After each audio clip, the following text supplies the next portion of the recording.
Good morning, Excellencies, dear male and female politicians, representatives of the civil society, ladies and gentlemen. It is a pleasure to greet you today at this important event and to wish you welcome on behalf of the UN system.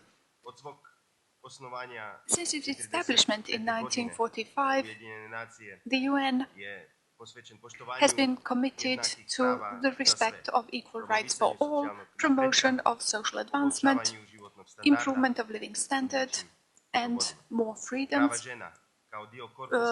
Women's rights as part of the human rights have been recognized as one of the priorities and have been regulated by the Convention on Elimination of All Forms of Discrimination Against Women, CEDAW Convention.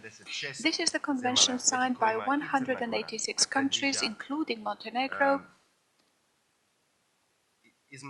which, among other things, envisages equality between women and men in the sense of access and opportunities in the political and public life, including the right to vote and the right to participate in the elections.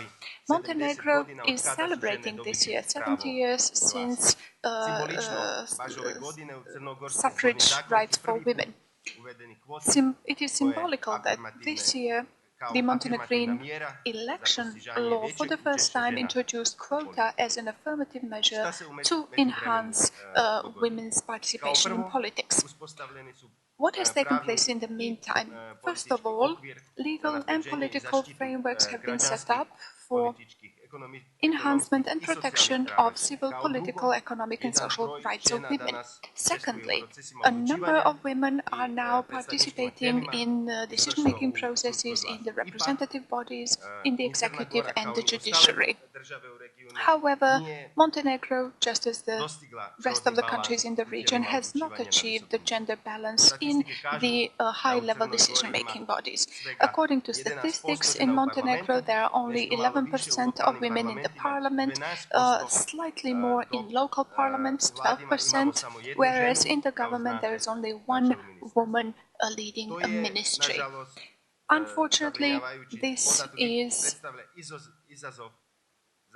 an alarming piece of information and a challenge to be urgently addressed.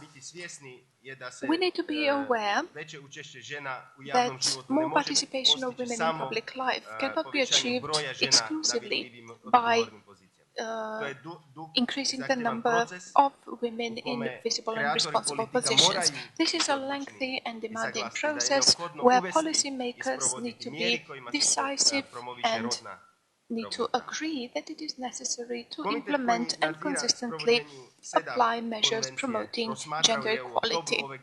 The Committee on CEDAW Convention considered in October this year the situation in Montenegro and issued a number of recommendations for improvement. When it comes to political participation of women, this committee stated that the adoption of quota system for women in the election law was a positive step forward and recommended the following: that Montenegro consider the 30% quota in the election law, making sure that in each group of 3 candidates in the election lists of political parties there is at least one woman. To encourage political parties to nominate men and women equally as their candidates and to put their individual statutes in line with the law on gender equality and to create a favorable environment for political participation of women, including women from the Roma, Ashkali and Egyptian population, for example, by means of adequate financing of the campaign for women candidates and by educating young women in leadership positions. The UN system in Montenegro is ready to provide full support and expertise. We have expertise and knowledge to help Montenegro develop institutional and societal capacities for the implementation of gender equality in a quality manner. However, We are aware that the actual societal change is possible only if generated from within by the politicians, decision makers, citizens and civil organizations. The key to change is in their hands. We believe that Montenegro is firmly committed to providing full equality for women and men. We therefore believe it is necessary to establish a continual public dialogue, and we are sure that events such as this conference provide an excellent opportunity to define the best ways to implement this.